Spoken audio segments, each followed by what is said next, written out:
خفقات النور تجلت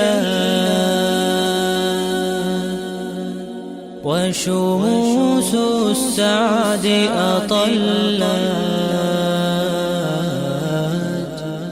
وليالي الأنس تنادي أهلي صحبي خلاني. خفقات النور تجلت وشموس السعد أطلت وليالي الأنس تنادي أهلي صحبي خلاني. خفقات ما أحلاها بشرى تسقي مسعاها بتخرجنا نلقاها غنت فيها ألحاني. أبواي إليكم أهدي فرحا في الروح يلبي آمالا أنتم فيه.